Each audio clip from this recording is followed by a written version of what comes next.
Hey, what's up, everyone? It's your man, Sean Zittel, and we just got news that Dmitry Bivol is vacating the WBC Light Heavyweight Championship of the World. They were scheduled for a purse bid for tomorrow, I believe, but Bivol went ahead and chucked the WBC belt out. So here's my reaction to it, man. I think, I'm tempted to say Dmitry Bivol has ducked David Benavidez. Look, I understand a lot of you will feel that the trilogy with Arthur Beterbiev, which is a historic trilogy in the making, it holds precedence over a fight against David Benavidez. But, part of the selling point of those fights was that they were for undisputed. That was the main purpose of Bivol and Beterbiev meeting up together in the first place. And now with Bivol vacating the WBC title, which arguably is still the most prestigious out of the four titles, I still got fighters like Brian Norman telling me they want to fight Mario Barrios because they want to win the WBC belt the most. And the WBC's done a lot to, wane in influence, but they still are the WBC. So ultimately, Turki Al-Sheikh shot this fight down. And that's part of why I hesitate to say Bivol ducked Benavidez too, because if the man who's lining your pockets, who's given you by far the most money you've probably ever made in your life, is saying, I don't want you to do this, I want you to do this instead, then I have to understand that as another man.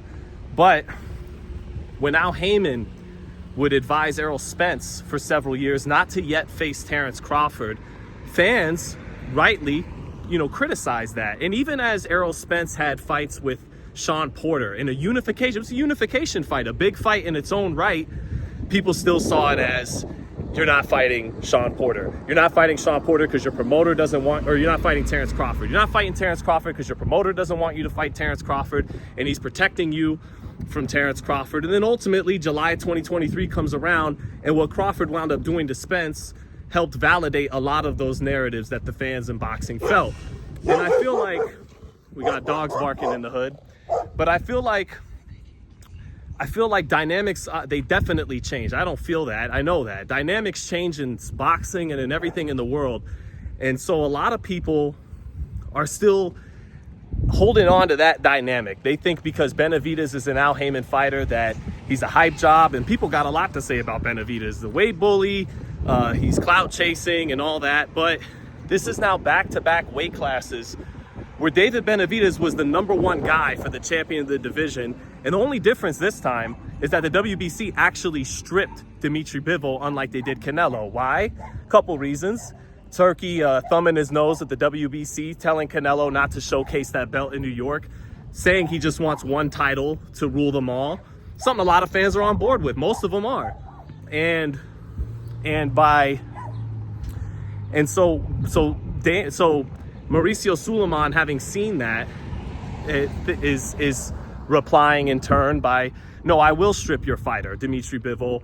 But really, I think he's doing it even more than that, because 3% of Canelo Alvarez was too lucrative to strip, and he probably thinks he can make even more money taking 3% of Benavidez instead of Bivol. So the WBC actually did their job this time. And the other difference is Canelo didn't have another fight that fans really were dying to see in the division to substitute for the Benavidez fight. Bivol does, a trilogy with Beterbiev. And I don't necessarily think that David Benavidez beats Dmitry Bivol. I'd favor him to, but I don't know about that. Bivol's got better feet. Bivol's more fundamentally sound. He throws punches in a straight line better than David Benavidez, but David Benavidez is a more creative and dynamic offensive talent than Dmitry Bivol. He's younger than Dmitry Bivol. Despite coming up from 68, he's a little taller than Bivol. And Bivol pretty much admitted that Benavidez did do very well against him in sparring. He never did anything to shoot that down, and Benavidez will tell you he dominated those sparring sessions. A lot of people pontificate as to why that might be. It's Benavidez clout chasing again. Oh, he's the sparring king and all this. I have a theory. I have a wild theory. David Benavidez got the better of Dmitry Bivol in sparring because he'll get the better of him in a 12-round championship fight. He's better than him head-to-head. That's my theory, but we don't get to see this theory tested out. And back to the Haymon stuff, Haymon and Errol Spence deservedly got criticism for the Crawford fight being put off. But because there's this honeymoon phase with Turki Al-Sheikh, and fans respect Bivol, and Bivol's not the type you'd feel like to politic and duck, that they're not quick to say that about what's going on with Turki Al-Sheikh. Turki Al-Sheikh shot this fight down. That's a fact. He basically threatened Bivol. He said, you know, Bivol knows what's good for him, then he'll stay where the grass is greener, so to, you know, basically. So I get it if you think that Bivol beats Benavidez. I get it if you want to see the trilogy above a fight against his mandatory and David Benavidez. Although, again, those two trilogies were fought at a very high level, very good fights, fought at the highest level in the light heavyweight division. But neither trilogy produced a round of the year candidate, any knockdowns. I was just interviewing the Vargas boys out here in Vegas. Now, their father was in true dramatic fights against the Felix Trinidad. There was 5 knockdowns in that fight. People be, you know, Beterbiev and Bivol, as good as those 24 rounds are, they haven't produced that kind of drama in action. So why not see something new against an exciting, youthful 28-year-old style of David Benavidez? So I get it if you think Bivol beats him. I get it if you think Canelo would have folded David Benavidez up with a body shot inside of 6 to 8 rounds. But they didn't want to fight him. If they're your favorite fighters, then why didn't they want to fight him? They both, it's fair to say, that I'm not saying you have to agree, but it's fair to say they both ducked David Benavidez. The only difference is Bivol actually got stripped today because his 3% of a sanctioning fee isn't worth as much. So what's next? I guess Benavidez will be fighting Callum Smith. And I am a little amused at seeing people, and before you say, here's Sean being a David Benavidez dick sucker, nobody pissed David Benavidez off more in fight week. And I don't mean to say that like I'm proud of it, but I'm making a point. No one asked him tougher questions in the lead up to the David Morrell fight than I did. That's just a fact. He almost wanted to kick my ass over that. So save that. But it amuses me that there's people convincing themselves that Callum Smith will beat David Benavidez or that that's a 50-50 fight.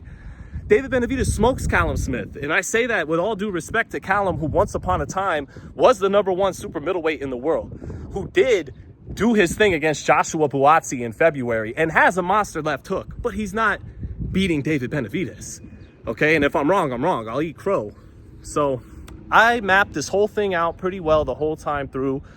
Back in October, when Beterbiev and Bivol were getting ready to mix it up, I favored Beterbiev to win that fight, and I said, look, Benavidez Morrell makes sense as the perfect #1 contender. Benavidez winds up winning that fight. He becomes the #1 contender, and here we are. You know, we never got to a purse bid. Purse bid would have been the moment of truth.